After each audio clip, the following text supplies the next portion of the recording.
Peace and blessings, you all. This is part 2 of my video, and in this video, I will be discussing how I overcame my experience in having a miscarriage and how that led me to the birth of my daughter. So, first, I'd like to start off by saying that it had been, months later that I got pregnant again, maybe about half a year that I got pregnant again. And some women out there, if you ever had a miscarriage, they'll want to have a baby even if you weren't necessarily ready to have the baby that you lost. Your desire to have a baby increases. Your desire to have another chance increases. Or other mothers may want to wait it out as long as possible or are too afraid to get pregnant. But on my journey, I felt a little more inclined to get pregnant again.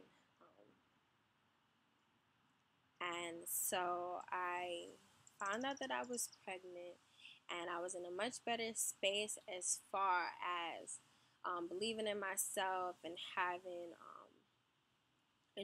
full confidence in myself, and still on top of my game as far as being a student leader and remaining on the honor roll. And I was a senior, and me being pregnant at that time meant that I would give birth after I graduated. So all I basically had to do was get through my pregnancy during my classes. And I was having a pretty decent pregnancy. I didn't have as much nausea as I did the first time. I, maybe had, vomit episodes a couple times. But for the most part, I was still working at my job and going to school and taking care of things, and not allowing myself to think too much about the miscarriage. And then somewhere along when I entered my second trimester, my mom asked me if I had read a book called Sacred Woman by Queen Afua, which is this.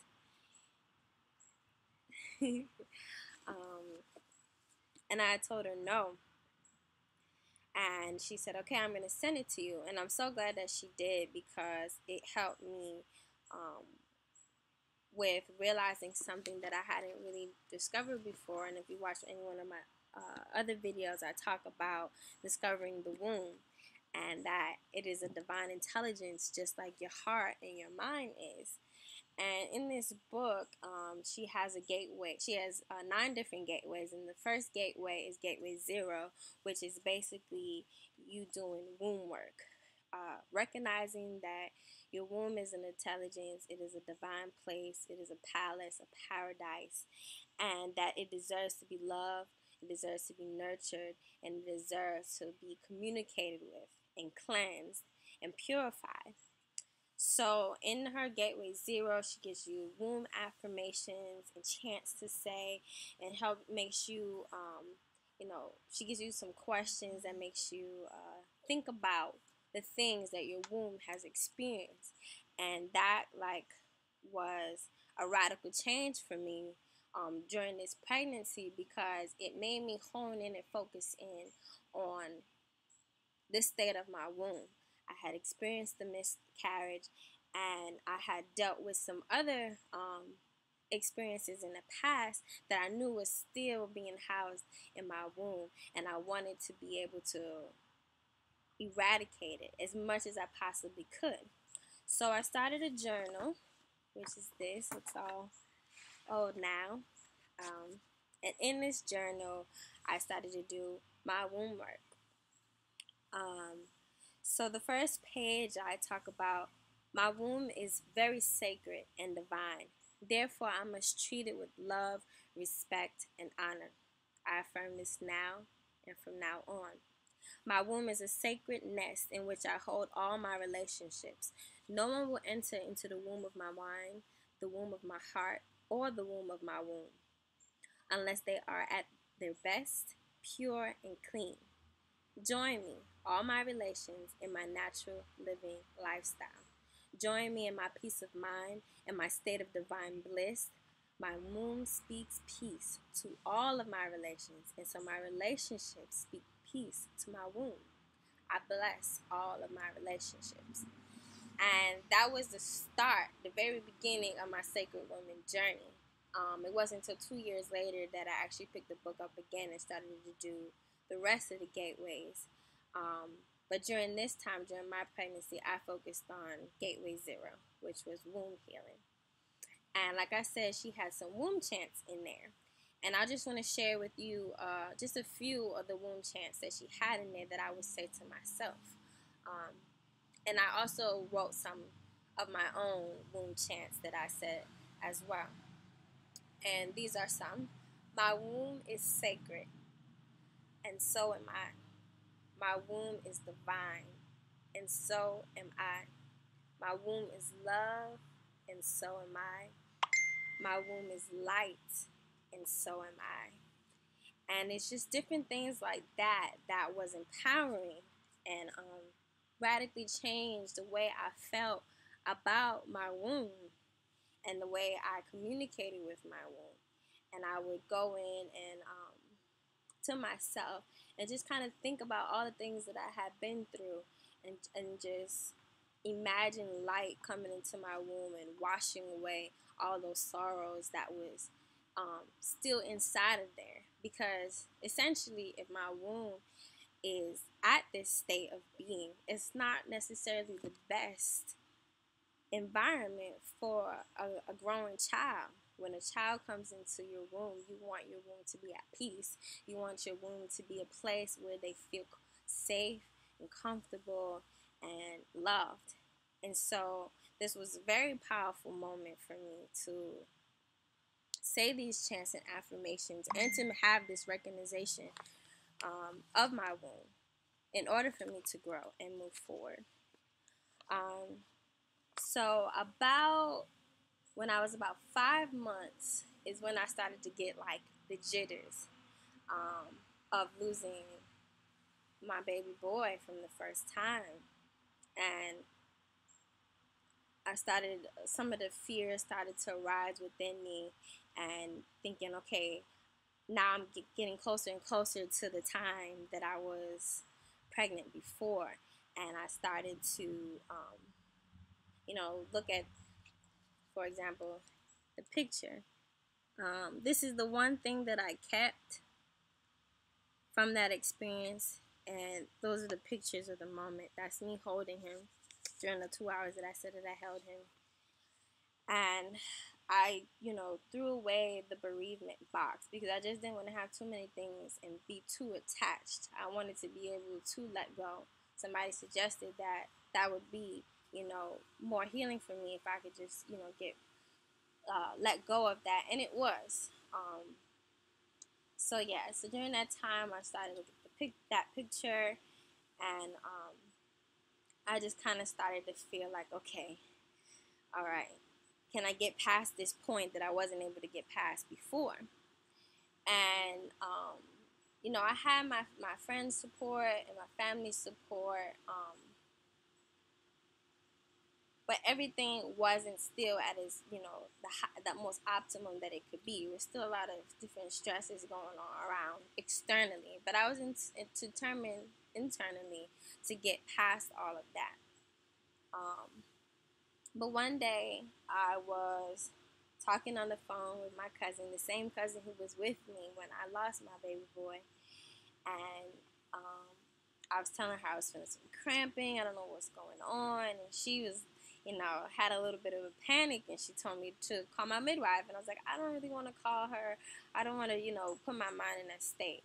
And so she was like, I'll call her, and I'll just tell you what she says. And, my midwife told her that since I had a miscarriage before, that it would be best if I go to the hospital just to make sure that everything was okay. Now in my head, I'm like, I am not trying to go back to the hospital, but okay, just to, put things at rest, I'll go just to make sure everything was all right. And a very good friend of mine went with me, and who's like a sister to me.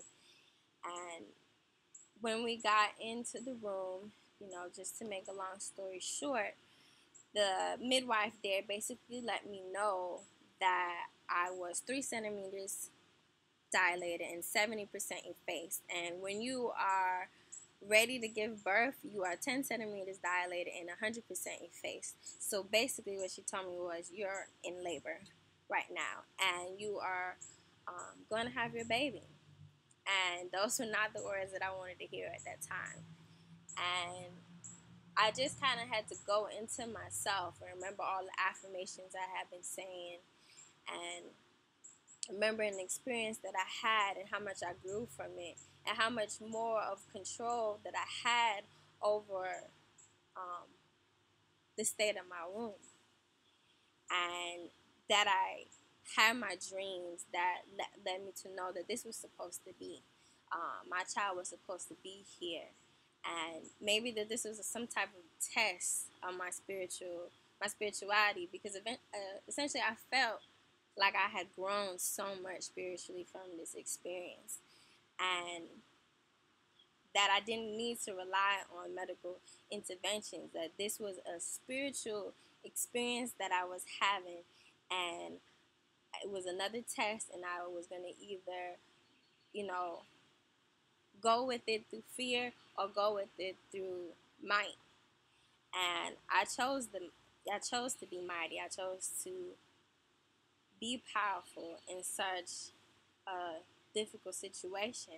And as I started to get more in tune to what was going on, I realized that like the fetal monitor I was hooked up to and the monitor that was tracking my contractions, I was just noticed that my child was like kicking at the little spots that they were hooked up to me on.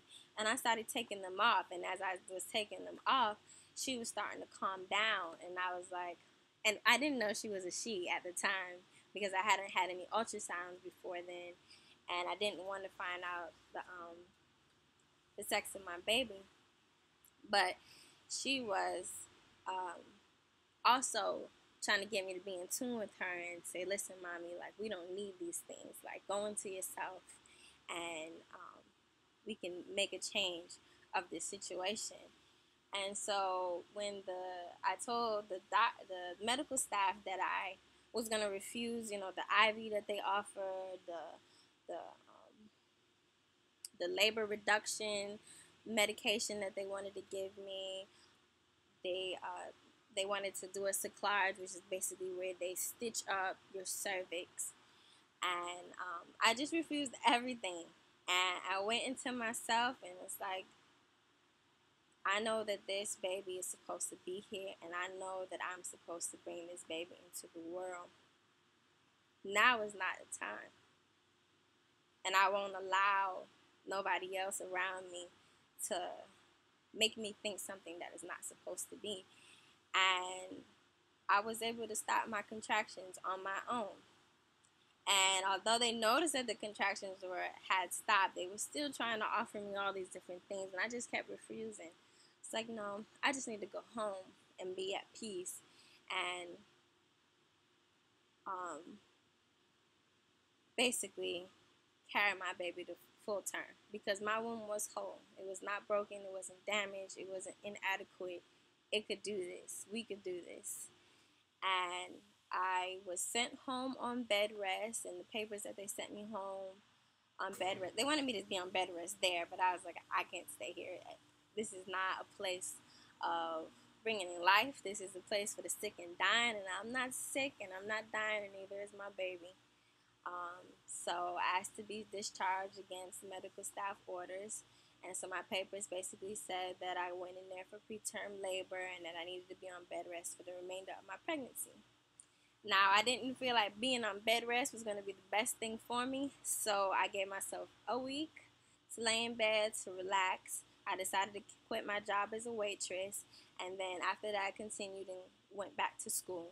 And I didn't really let a lot of other people know what had happened, because I didn't want anybody to panic or anybody to try to instill any type of fear in me that I was making the wrong decision. I knew within myself that I made the right decision, and I was strong in it, and I was going to keep on pushing forward.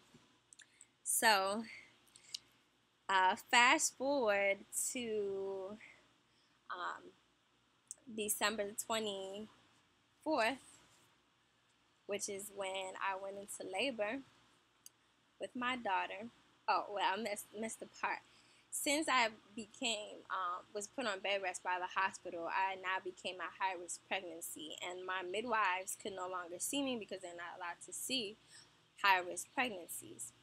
And so I looked online trying to see if I could find another midwife like them, and there was nobody else.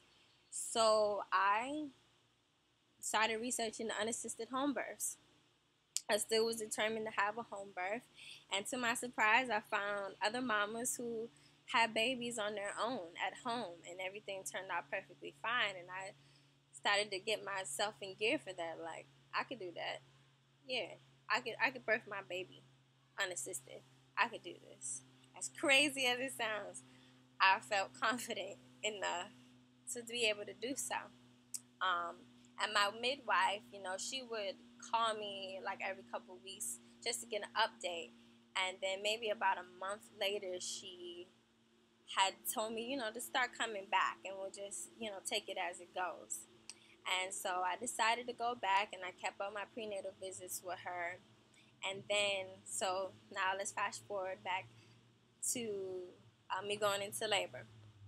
So when I went into labor, I at that by that time I was consistent and working on my breathing techniques, doing prenatal yoga, sitting out in the sun and meditating and saying the affirmations that the sun was activating my melanin and sending a beam of light from my crown into my womb, and that my baby was going to be nourished and healthy, and that I would be able to carry to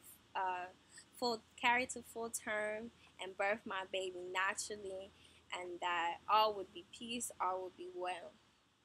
So by the time I got to my labor, I was ready. I had my birth plan that I wrote out in my journal, and let the father of my child know, and he adhered to everything. He had the music playing that I wanted to have playing. We were burning incense, candles. I drank some tea. I did my breathing techniques as well as did my low vibrational sounds, which really helped during each contraction. And then I got to the point where my water broke, and I knew as soon as my water broke that the baby was coming. And I called him back in saying, the baby was coming, it's time. He asked me if I wanted him to call the midwife, and I just said, no, not yet. And I began to allow my body to do what it does, and that was birth my child. And I remember hearing, oh, the foot is out, and I'm thinking, the foot is out, okay. And I went back into my head, and so grateful that I had done so much research, that one of the mamas who had an unassisted home birth had a baby that was also breached and came out foot first. And I just remembered what she said that she did, and I did the same thing. I got on all fours, and she came sliding right on out. And as soon as she came out, it was like, whew, I transcended into a whole nother dimension. All the things that I had been working on, all the things that I had been telling myself, all the affirmations that I was affirming to myself every single day, the journaling, the meditation, the listening and being in tune with the universe, just being out in nature, all of those things that I had been doing had worked. I was now in an all-set state of being, a queen mother in its full divinity. And I felt so amazed and felt so empowered by that experience. And when I held her, I was just blown away. It was breathtaking. after that is when we called the midwife, and she came and did, took care of all the clinical things, making sure she, seeing how much she weighed, how long she was, make sure everything was all right, helped me with, starting to latch, and all those different things. And I also did a lotus birth, which if you go to lotuswombs.com, in the blog section, you'll see that I talked about what a lotus birth is, which is essentially leaving the placenta attached to the baby and allowing it to naturally fall off. And so I just washed off the placenta and then poured some rosemary powder that I had made and wrapped it up in a cloth diaper, because I used cloth diapers with my daughter, and just kept it on the side of her. And within the next day and a half, it fell off all on its own, and the healing process of her belly button was very quick. I used breast milk to keep it, clean, and to aid in the healing process. And everything was peace. Everything was great. And it changed me. It made me see how just your state of mind and your state of spirit can be transformational, and something that can seem inevitable. Here I was hearing that I was about to lose this baby at 5 months, and that I was already in labor, and I was able to carry my baby all the way full term and birth her at home naturally, without any medical interventions and without the fear of losing her or not being adequate enough to birth a baby. I was just had melted away. And I'm so grateful that I had came across Sacred Woman, because it allowed me to be able to strengthen my womb. It allowed me to be able to strengthen myself as a woman and as a goddess and as a spiritual being, seeking light and transcending obstacles. So, although losing a son on the physical realm was difficult in the time that it happened, it was something that encouraged and motivated me to grow and change my perception on things. And it also made me more confident in myself. It pushed me to be a stronger woman, a better woman, a more spiritual woman, a sacred woman. And it taught me how to let go. It taught me the true meaning of friendship from the people that were there for me, and love, of family. It taught me that despite how difficult a situation may be, I can overcome it. And I can have a different outcome if I'm faced with it again. And so I just wanted to do this video for any other moms out there who may have experienced a loss of a child, so that you know that you're not alone, that there are other women out there who have experienced the same thing, and we can be a support system for one another, and that you can change your mind, your words, and the actions that happen surrounding giving birth to a child.